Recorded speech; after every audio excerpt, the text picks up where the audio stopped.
the comfort zone doesn't exist here. We must work hard and maybe harder. But it's a wonderful domain. You can create, you can design, you can plan, you can create a better world. The face of engineering is changing and evolving. But who are the faces behind it, and more specifically, the women? Let us take you on a journey of an exciting career that celebrates success and embraces failure. I'm your host, Ngunan Adamu, and together with the Common Room, we bring you The Face of Engineering. Today, I'm in conversation with Dr. Cristina Steliana Mihailovici. My name is Cristina Steliana Mihailovici. I am a doctor in Nautical Science and Engineering. Now, Cristina, I love your accent. Where are you from and how did you end up in Liverpool? Thank you so much. I am Romanian, but my profession was making me to see all the world during different projects. And I choose Liverpool because I love Liverpool from my childhood.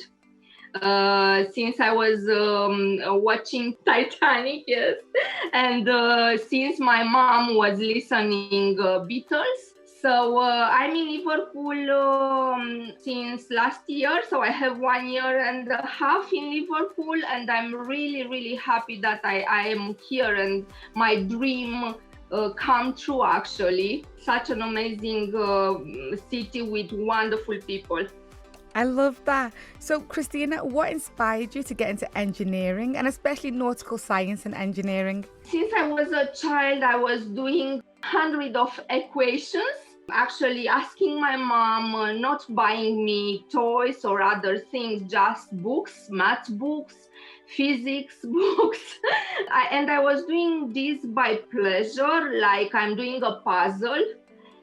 In my family, actually, we are having economists and engineers and teachers and doctors. And because I was a girl, my family was advising me to be an economist. But because I was loving so much maths and physics and maritime especially, I was loving ships since I was a child. I was doing an economical degree just to make them, make all people satisfied in my family. And after that, I was actually continuing my journey and my dream to achieve this doctorate in Nautical Science and Engineering, and actually to dedicate myself to what I was dreaming since my childhood, to maritime. Always I was loving ships, I was loving seas and oceans, and I was curious, how can I protect them, how I can innovate, what strategy I can make, including ship design and all these things. Yes, I love that. So what was your path to engineering like? Did you what did you study at school and what did you study at university? My luck was that I was starting, like I said, from economics, and I was doing my first years in economics in a maritime company. So I was clever to choose that to be more, near my dream. And after that, I was continuing my studies, doing an MBA and master in maritime management. But this was supposing, being maritime, to study a lot of maths and physics, but also all legislation and management, but from the engineering perspective.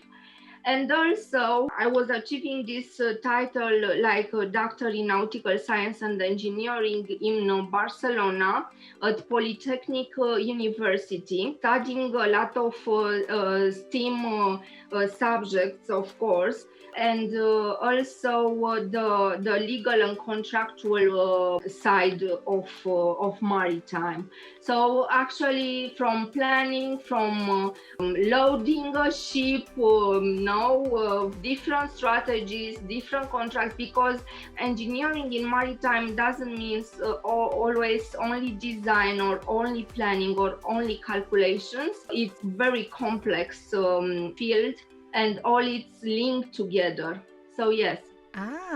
Okay. So what was your doctorate in? What was your research? My thesis, it was in Incoterms, international commercial terms applied in all shipping industry, and actually analyzing the maritime transport and the efficiency of the maritime transport on different seas and oceans in the world. Wow. From how we can load efficiently a ship container, for example, that this is involving a lot of calculations and stability of the ship and a lot of engineering, pure engineering thing, till the pricing, till the contractual part and what terms we can include in the contract to be efficient for both sides, import, export, and so on. Yes, very complex. It is, it was really fascinating. But can you remember the first project you worked on when you finished university, when you finished studying? Oh, yes. When I was finishing my doctorate, I was really, really pleased to receive the role of the chair of an international maritime conference in Barcelona. And actually, it was there written a chairman, but actually I was a chairwoman in maritime. And I was the only woman from that room. And the session and the International Maritime Conference, it was dedicated to shipbuilding, to contracts, shipping contracts, and including marine pollution aspect. So again, very, very complex. Yes, the role of the chair of an international conference, it was amazing. And after that, I was involved in an international project with 8 countries, international countries. Wow. In offshore. Yes, it was amazing, and I'm still having friends from different countries because of this project. So we are remembering our birthdays, and we are keeping in touch. It's amazing, and real professionals. And it was in offshore, and again in all that project with 8 different countries, we were 4 women involved. It was really, really good, and I love it. So there was only 4 women on the whole project? Yes. Wow. And yes. and hundreds of men. Yes. Yes. We are trying hard in the last years. The research is proving and is showing that the women are doubled in the engineering field, and I really hope that it is reflected in practice. And I'm fighting for that. I'm encouraging all girls and young women to study engineering. It's a really, really beautiful field, and it's so complex because sometimes we are seeing only plans or calculations or drawings or design, but it's so complex, this domain. So I really encourage all young generation to study an engineering. It's wonderful, really. You know what I love? Everyone who I've interviewed so far has talked about engineering with so much passion. So what would you say is the most fun part, but also important part of your job?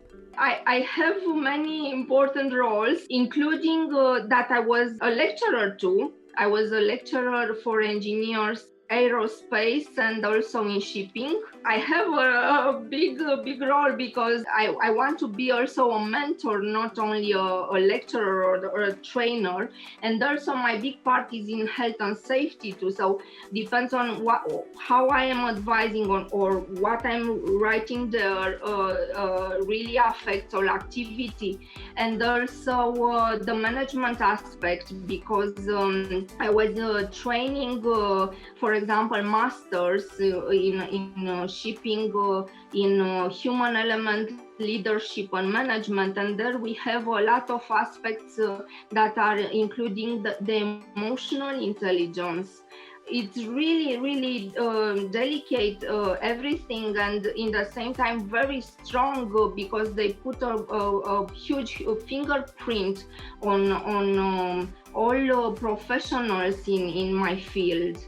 And yes, a big part in all what we are doing actually, yeah. And in the contracts and everything, it's all about reflecting, analyzing, calculating, good planning, innovating. One of the big things that I've realized when I look at engineering is the fact that it does celebrate failure and testing and trialing. And from the interviews that I've done, a lot of the women have said that their confidence has grown with every success, but also with every failure.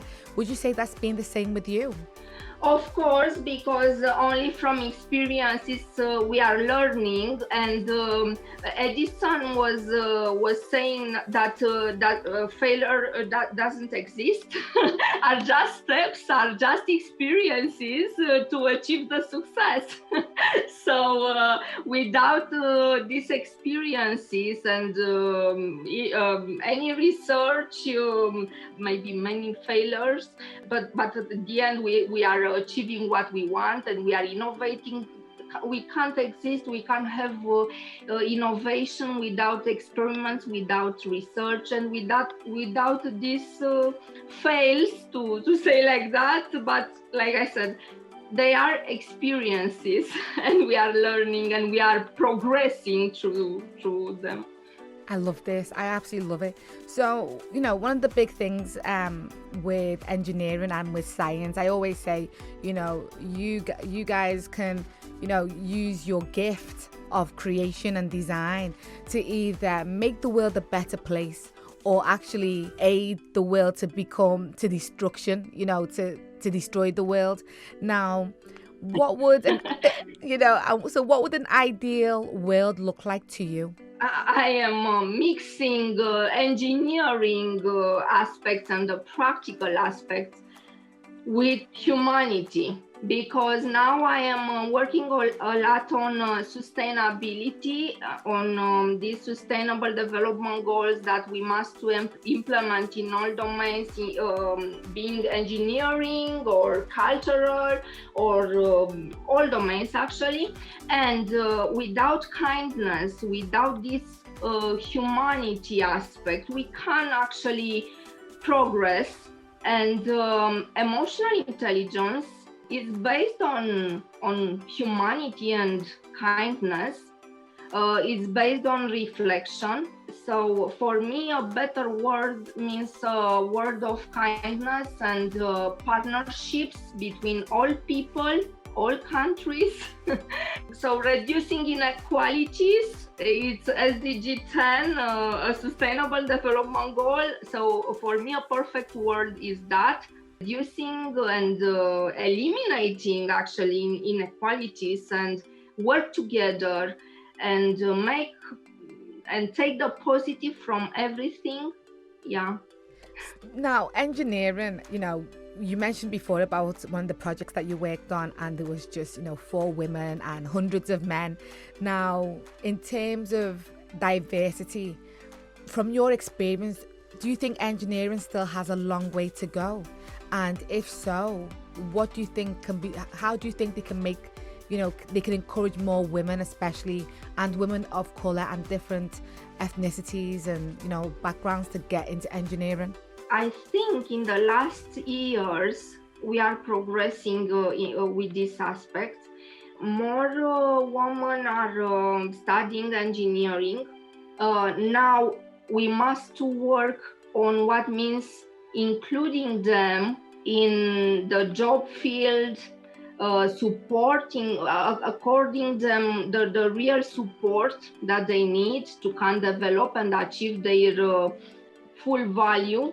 In the same time, I was set to read, I think, research from the United States that are many women and young women are studying engineering, but in the same time, after studying engineering, they are renouncing on this job and they are doing other jobs.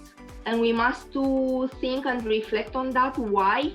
So I think they need a lot of support in this field. Because yes, it's true, in many occasions, it's a male domain, but I think women are doing great too. And I think any team, any project team needs at least one woman in their group. Yes, we are still working, we are there, but we are still... There's a lot more work to be done. Yes. So I read that you do a lot of things, Cristina. You know, you always keep busy. But what I'm really interested in is Little Globey. Can you tell us about your book, Little Globey? Yes. Little Globey is coming from the engineering side too, because I was creating this character to make a better world.